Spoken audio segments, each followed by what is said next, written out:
룻이 새벽까지 그의 발치에 누웠다가 사람이 서로 알아보기 어려울 때에 일어났으니 보아스가 말하기를 여인이 타작마당에 들어온 것을 사람이 알지 못하여야 할 것이라.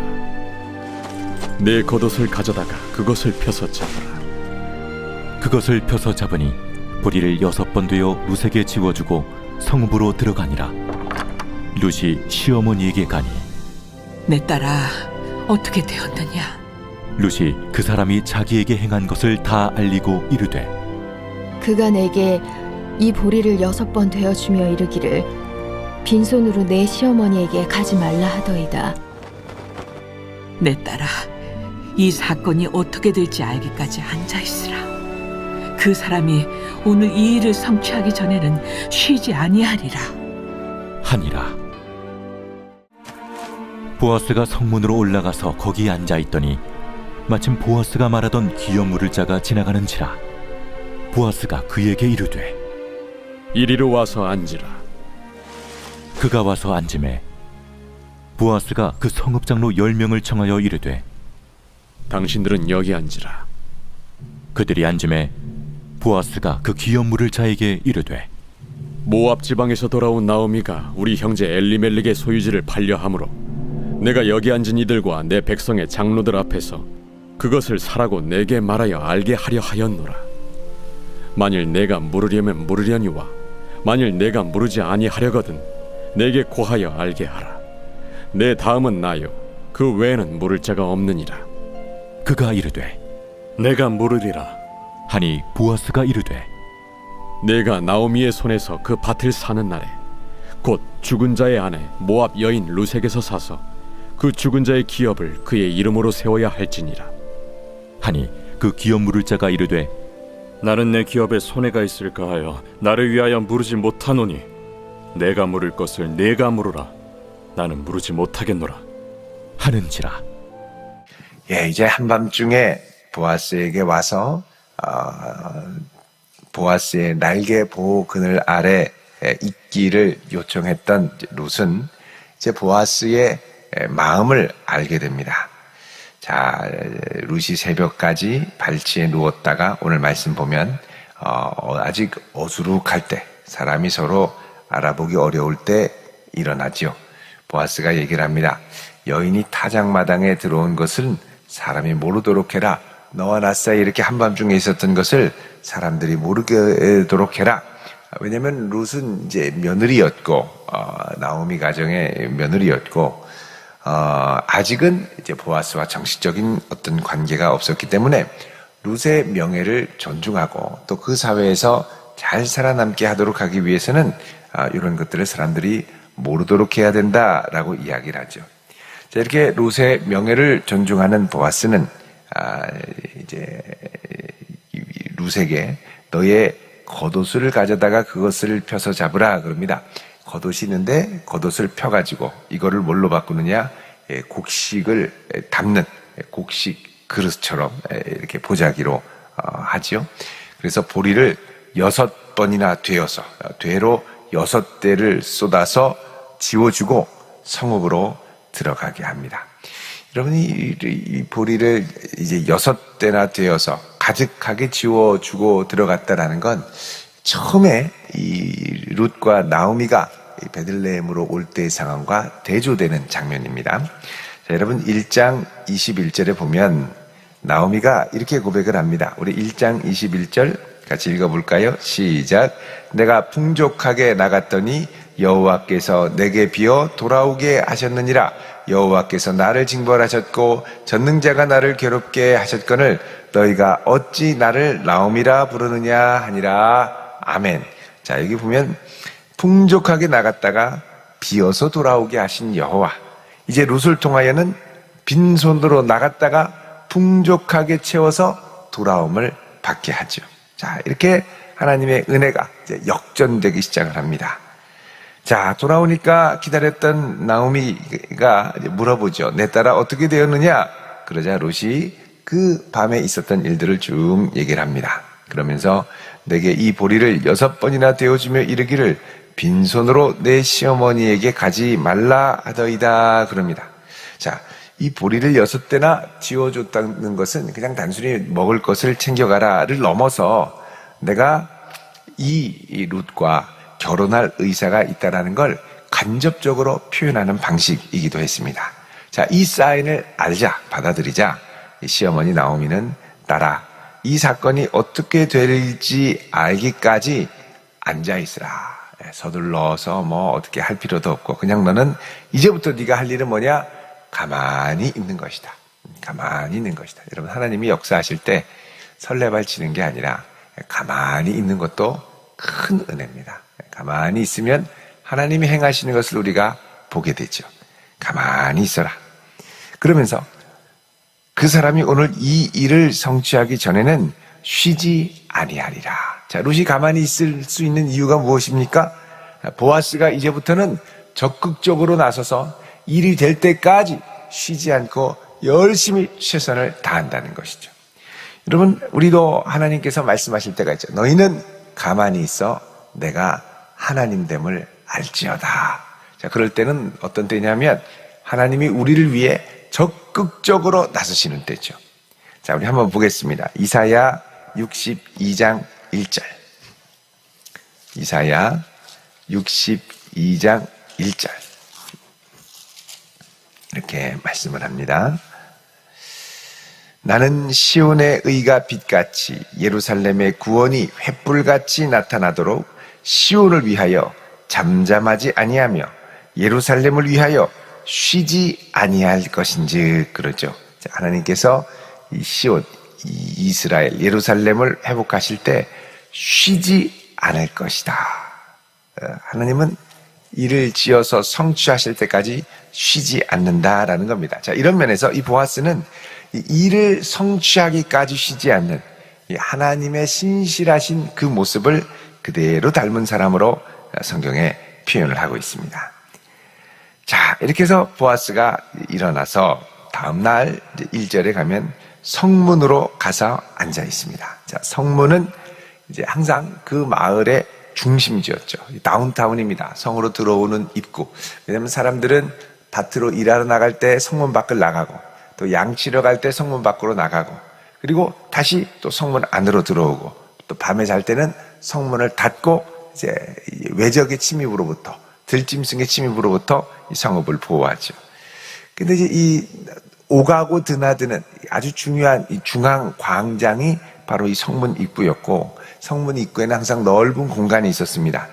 자, 거기에 보아스가 떡하니 앉아 있어서 사람들이 오가는 모습을 지켜보다가 사람을 찾는 거죠. 그러니까 사람을 찾으려면 뭐 방송도 없고 그 옛날에는 성문에 떡하니 앉아 있으면 하여간 지나가게 되어 있습니다. 교회에서도 로비에 딱 있다 보면은 주일에 다 만나죠. 다 만나죠. 마찬가지로 이 보아스도 딱 성문에 앉아 있는데 마침 기업 물을 자가 그 앞으로 지나갑니다. 자, 보아스가 말합니다.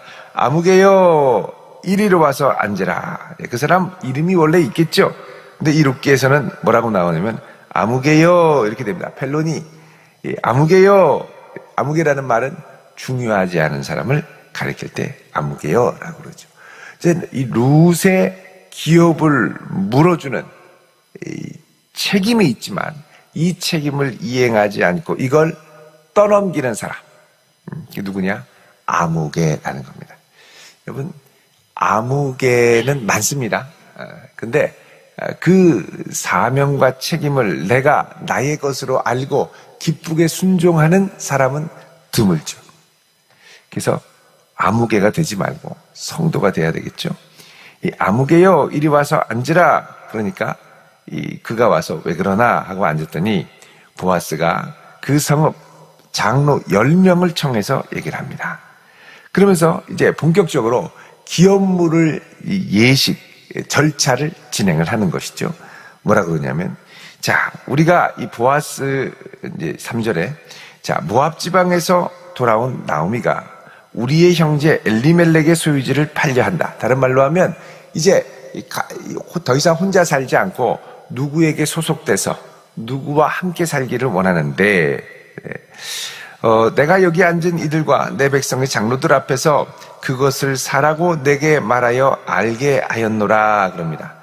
그러면서 이 모든 증인들 앞에서 이 나오미, 엘리멜렉의 땅을 내가 인수할 거면, 살 거면 사라. 그러면서 내가 앉은 이들과 백성들 앞에서 너에게 이것을 공식적으로 제안을 하고, 내가 이 기업을 물으려면 물으려니와 물으지 아니하려면 나에게 알게 해라. 내 다음은 나요. 그 외에는 이 기업을 물을 자가 없다. 너와 나 둘 중에 하나가 물러야 되는데, 이 기업을 물으는 이제 사람이 이제 우선순위가 먼저 너에게 있기 때문에 너에게 기회를 준다. 이렇게 얘기를 하죠. 자, 이런 절차들, 이 보아스는 이 절차를 정확하게 잘 아는 사람이었습니다. 덮어놓고 서둘러서 하는 게 아니라 절차를 잘 알죠. 사실 이 절차를 모르면 실수하기가 쉽습니다. 여러분, 하다못해 동사무소에 가서 뭐를 떼올 때도 그거 모르면은 갔다가 헛걸음질 치고, 하필이면 갔는데 쉬는 날이고 갔는데 당담자가 없고, 항상 전화하고 절차를 물어보고 가는 경우가 많죠. 공공기관이나 이럴 때는 절차를 먼저 물어보고 준비를 해야지. 나름대로 대충 준비해가지고 갔는데 이거 빠졌어요, 저거 빠졌어요. 그러면 또 갔다가 다시 오고, 또 갔다가 다시 오고. 그 절차를 잘 알아야 됩니다. 그러니까 이 기업 물으는 절차를 정통하고 가장 이 일을 잘할 적임자도 누구냐? 이 보아스라는 것이죠. 자, 보아스가 이야기를 합니다. 당신과 나 두 사람이 이 기업을 물어야 되는데, 당신이 먼저고 다음이 나다. 의사가 없으면 나한테 얘기를 해라. 그러자 이 사람이 내가 물으리라 그러죠. 사실 내가 물으리라.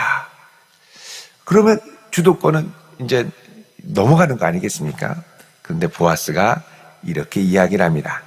내가 나오미의 손에서 그 밭을 사는 날에 곧 죽은 자의 아내 모압 여인 루색에서 사서 그 죽은 자의 기업을 그의 이름으로 세워야 할지니라 그럽니다. 다른 말로 하면 이 기업 물으는 자는 처음에 기업을 물으면 그 땅을 내 소유가 되게 하면, 아니 뭐 어차피 나오미는 나이가 많아가지고 아이를 낳지도 못하고, 아니 뭐 이 나오미를 받아주고 이제 식소를 책임져 주면 그 다음엔 이 땅은 내 땅이 돼서 더 커지고 부유하게 되니까 이거는 뭐 할만하다, 이런 생각을 한 거죠. 내가 물으리라 그랬는데 보아스가 딱 그 얘기를 듣고 오케이, 물러라. 그런데 너가 이거를 물으려면 그 며느리 룻이 있는데 룻에게 들어가서 룻을 통해서 계대 결혼을 통해 아이를 낳게 하고, 이 아이가 장차 그 기업을 잇도록 해줘야 된다. 그러니까 철저한 계대 결혼의 이유와 목적을 맞춰야 된다라고 이야기를 해주는 겁니다. 자, 그러니까 가만 생각해 보면 이 사람은 손해죠. 물론 같은 동족이면 하나님이 이 동족이기 때문에 책임을 져주라고 하는데, 아이고 다른 사람도 많은데 왜 내가 굳이 해야 돼? 라는 생각. 이런 사람을 뭐라 그러냐? 성경은 아무개다 이렇게 얘기합니다. 아무개. 아무개가 되지 말아야 되겠죠. 예. 아무개다. 이 사람이 이 얘기를 듣더니 이거 부담되는 거예요. 아니 왜 내가 남의 좋은 일을 시키고 나는 돈만 써야 되고 힘든 거야? 그래서 뭐라 그러냐면 나는 다른 말 여러 가지 안 합니다. 뭐 묻지도 않고요. 뭐라 그러냐면 그 기업 물을 자가 6절에 이르되 나는 내 기업에 손해가 있을까 하여 나를 위하여 물으지 못하노니 내가 물을 것을 내가 물으라. 나는 물으지 못하겠노라. 그러죠. 자, 이 사람이 여태까지 이 기업을 물으겠다고 한 이유는 뭐냐? 자기 자신만을 위하였던 거죠. 6절에 나를 위하여 나는 물으지 못하겠다. 그러니까 내가 물을 것을 당신이 물러라. 그러니까 이 사람은 누구냐? 자기 이익에 반하는 일은 하지 않는 사람. 타인의 유익과 믿음의 공동체의 유익을 위해서는 조금도 손해보지 않으려고 하는 사람. 왜 내가 내 시간을 내고 내 돈을 내고 내가 손해를 보고 내가 왜 이렇게 해야 돼? 라는 거죠.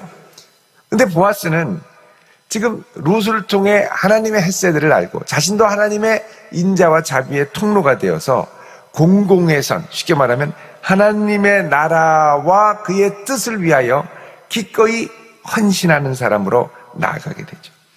그래서 내가 나만을 위하여 살 때는 인생이 암흑의 인생이 되고요. 무직의 인생이 아니라 암흑의 인생. 나를 넘어서 하나님의 나라와 의를 위하여 사는 인생은 가치 있는 인생, 하나님이 귀하게 보시는 인생으로 쓰임받는다는 것을 알 수가 있습니다. 그래서 우리의 도전은 참 이렇게 각박해지고 어려운 시대에 너 아무개로 살래? 성도로 살래? 라는 도전이죠. 사실 우리는 우리의 이익에 되게 이렇게 민감합니다. 이걸 통해서 내가 얻게 되는 게 뭐야? 이걸 통해서 내가 손해보는 게 뭐야? 손해보면 안 하겠다고 그러죠. 근데 하나님께서는 그의 나라와 의를 위해 기꺼이 자기 자신을 내어주는 룻과 또 보아스 같은 사람. 그러니까 룻도 복이죠. 룻도 사실은 자기를 위한 게 아니라 시어머니를 따라서 시어머니의 하나님을 나의 하나님으로 삼고 여기까지 시어머니를 위하여 여기까지 온 거죠.